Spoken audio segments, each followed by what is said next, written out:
just like you are, Emre. I was a big cross-country runner. 1996 Manhattan cross-country champion. Yeah? Up in Van Cortlandt Park. But the reason that now I'm using a hand cycle and you're running is that in the middle of 2009, I was walking in Central Park and a giant dead tree limb that was rotten just happened to fall right when I was walking under it and really clobbered me.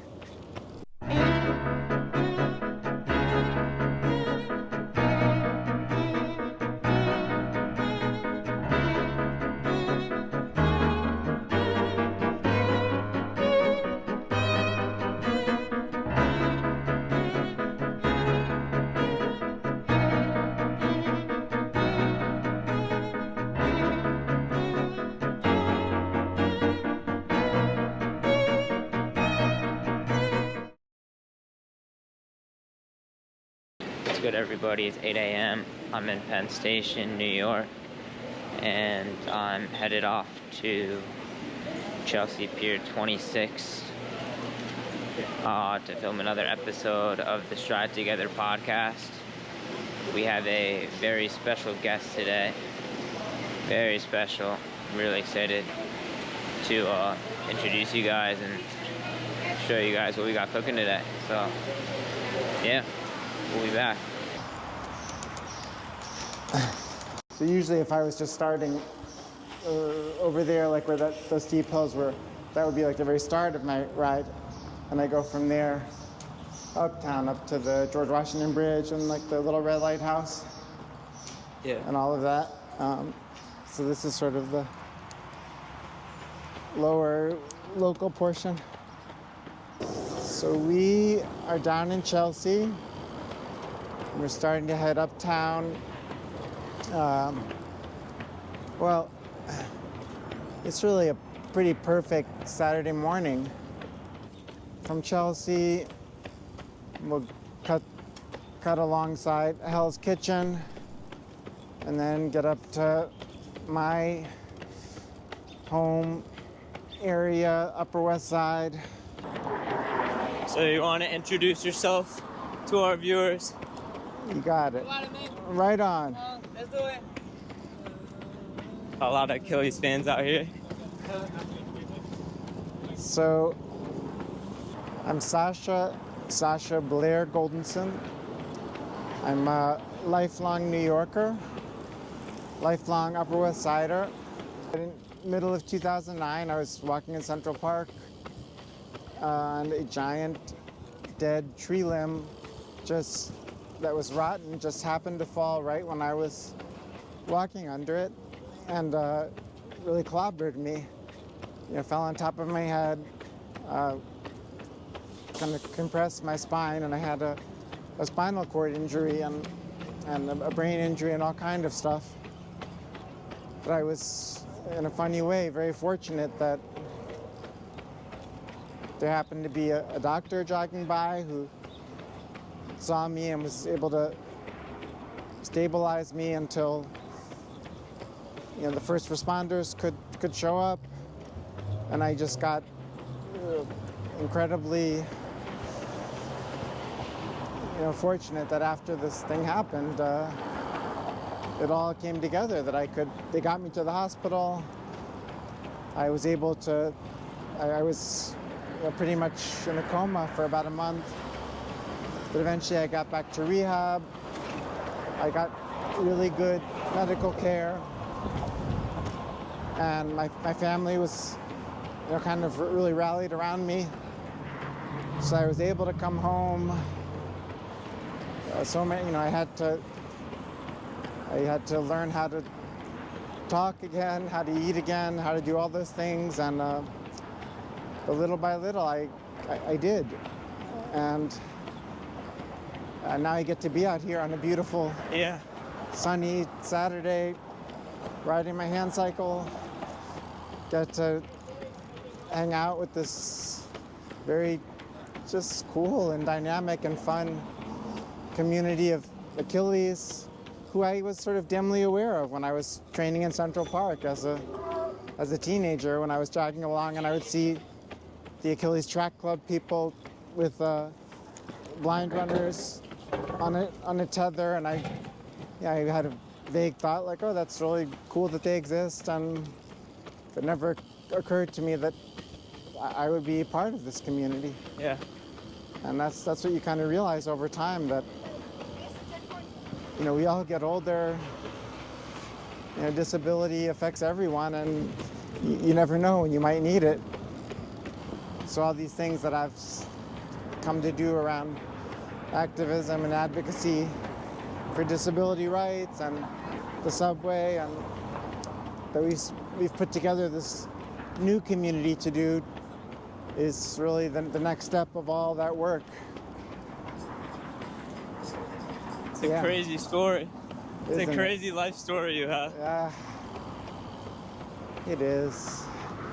I feel like I have like a kind of similar like way of discovering Achilles.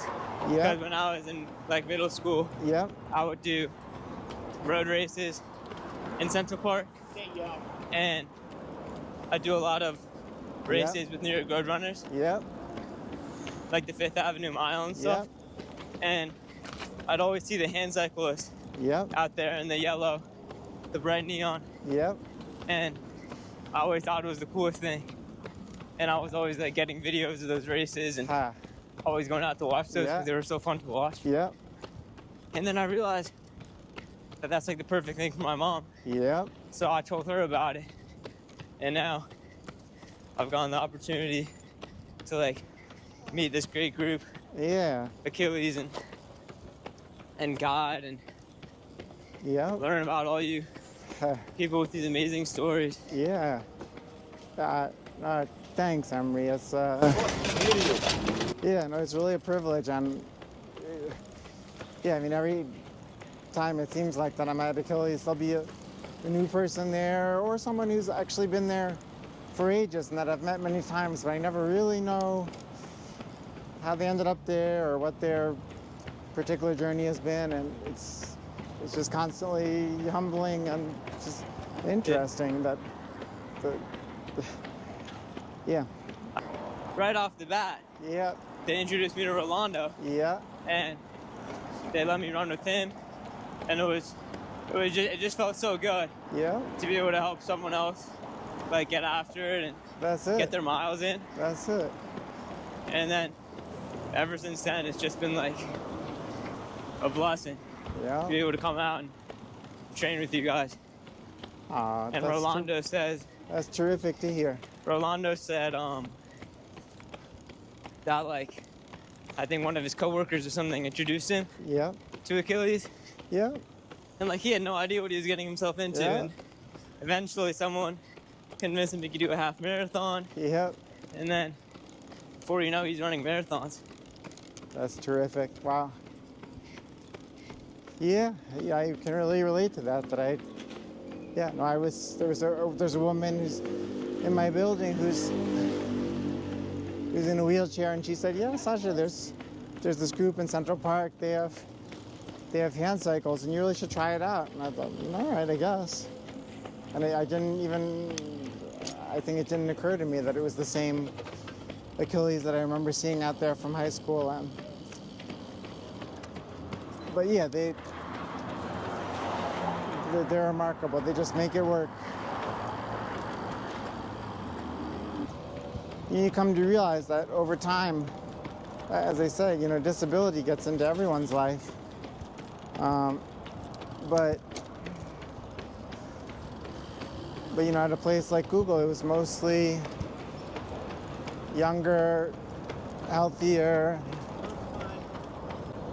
people, and disability tends to set in over the years as people age, and over those first few years, as I started to understand how, in kind of hidden ways, doing many things with a disability was hard,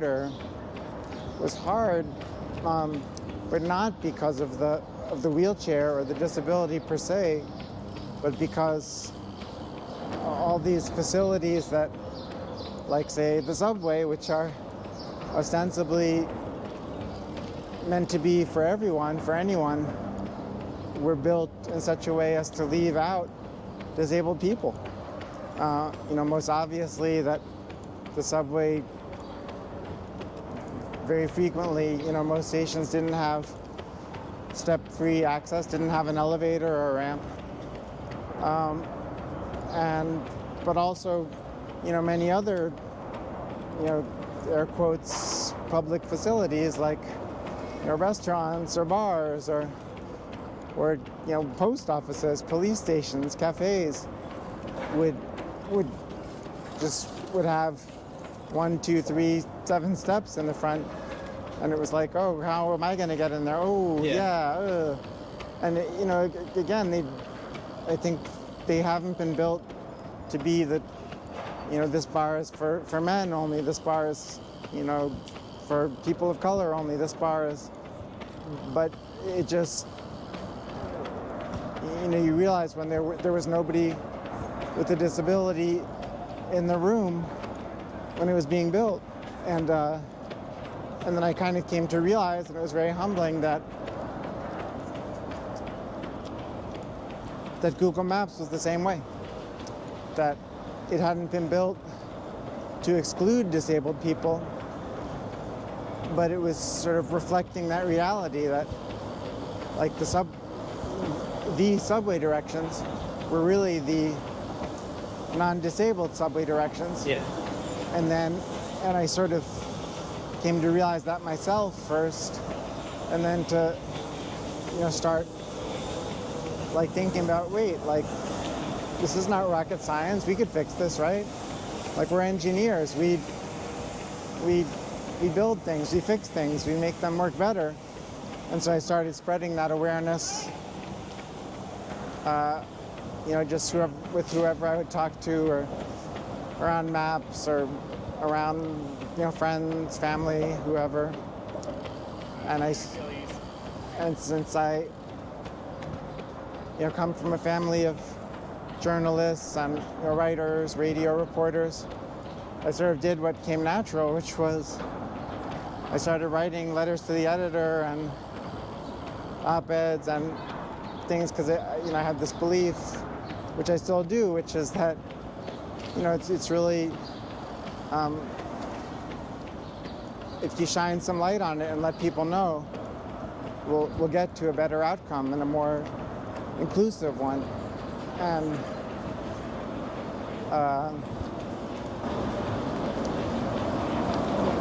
and that's what we've done. Yeah, I read up a lot about the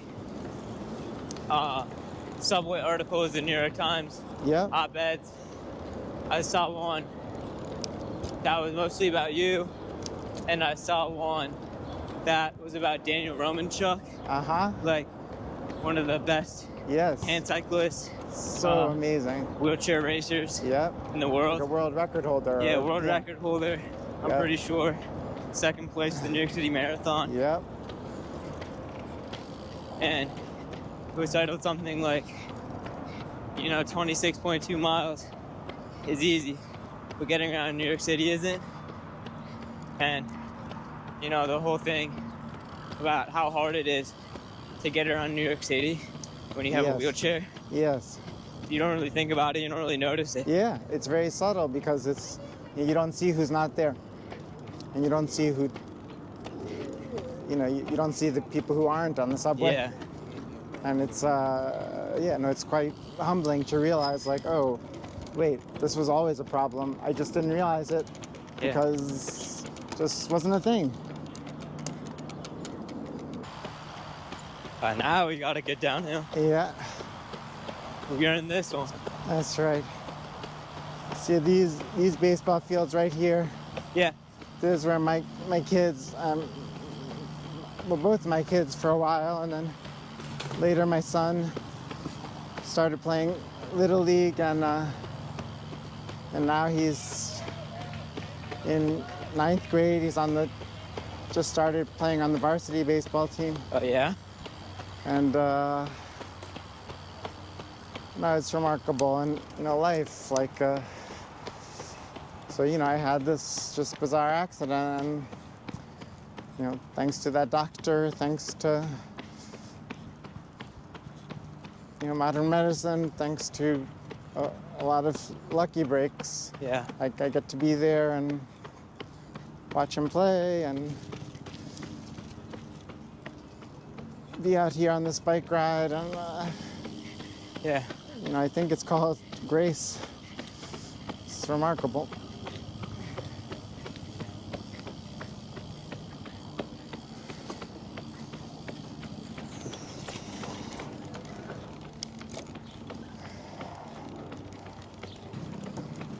It's really admirable to be able to take something that everyone else would see as like a terrible, tragic accident. Yeah. And look at it.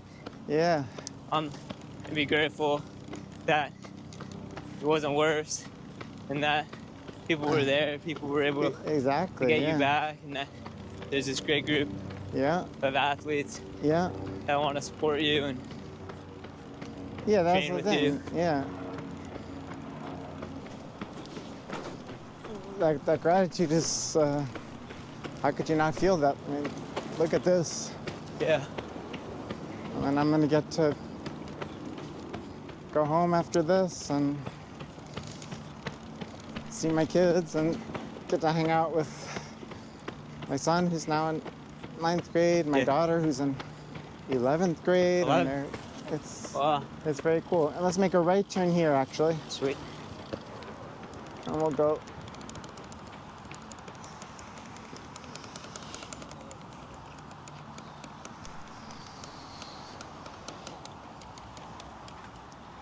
Guessing you've done this a million times. That's right. But it's a good stretch here, and it's actually a really beautiful stretch of park and promenade where there's some gorgeous flowers like these hydrangeas here. Oh, wow. So many different ones, but yeah, this time of year is really special. We always talk about it on the track team. Yeah. How we always run better on relays than we do individually. That's it. That's really funny, and that sounds right. It's because you're running for someone else. Yeah. You're running to make the team succeed as opposed to make yourself succeed. Yeah. And absolutely. When it's bigger than yourself, that is for sure. You're more passionate about it, to take it seriously and to commit to it. Yeah, so we made it up to the promenade here. Well, yeah, no, that's absolutely the case. This bench right here is my dad's bench. Yeah? Yeah, I put this, I sponsored this plaque here for him. Yeah. So as I was saying, I have a family of journalists, and he was one. Awesome. So he's the Goldensohn and Blair-Goldensohn. It's kind of like a touch point for me. Yeah.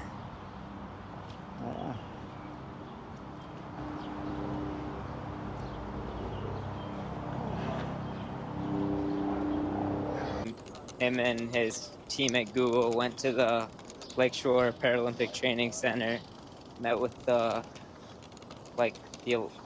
Olympic rugby team or the U.S. team? That's right. It's the U.S. wheelchair rugby team. We met them and talked to them. They had just come back from, I think it was the Pan American Games in Santiago, Chile. They were about to go to Denmark, and then they were, they were staging to go to Paris for the Olympics. And they're just such a force, and you realize they travel around the world together, and I mean, they eat training meals, they do sports psychology, they lift, they do so many things, and and they're just incredible. But again, this huge center, the Lakeshore Center, they're just like one team that practices there, but it's also the home court of the Auburn wheelchair basketball team, University of Alabama, and those are like full-on Division I scholarship athletics sports teams. I had no idea. It's awesome. And those are just the elite athletes that are there, but the vast majority are just community members, so people who live around Birmingham that have some kind of disability, either themselves or in their family, or veterans. So, you know, a lot of people are welcome there, and it's a lot of kids too, that it's, so there was like maybe 3rd, 4th, 5th grade kids on a power soccer team, so that's, you know, soccer and motorized wheelchairs, and to see them do it, it was just beautiful, and you realize like, oh, you know, I had Little League or whatever things growing up, and it never occurred to me, like, what do the disabled kids do? Or, I don't know. And it's like, oh, if you live there, that's their Little League, and it's just, they're just in it, and it's like so fantastic to see, and it's really makes one wonder, so could we do this in other cities? Like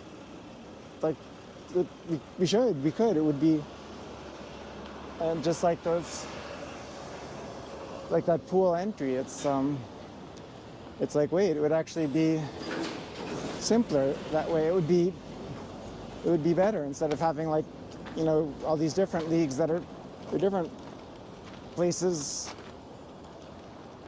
If there was one thing you could recommend for people who want to get involved, like, with the disabled community and kind of like try to contribute and, you know, support people with disabilities, like, what would you recommend? Where would you recommend starting? Yeah, I think the ask me anything mantra is a good one that I think often people feel nervous about saying the wrong thing, or that they might make someone feel badly, or be, you know, sound insulting, or sound. I think just being humble and going in with an open mind. Speaking just for myself, that I'll never be offended or hurt if someone says, "Can I offer you a hand with that?" Or, you know, so how do you do that anyway? And you know, do you mind if I ask? You know, so how do you get to work in the morning and making dinner, or you know, getting in and out of bed, or going to take a shower, or any of that stuff? Like, you know, I think everybody can be curious about those things, and that's okay. And it's and moreover, like, so I think it's okay to be curious and to just be real.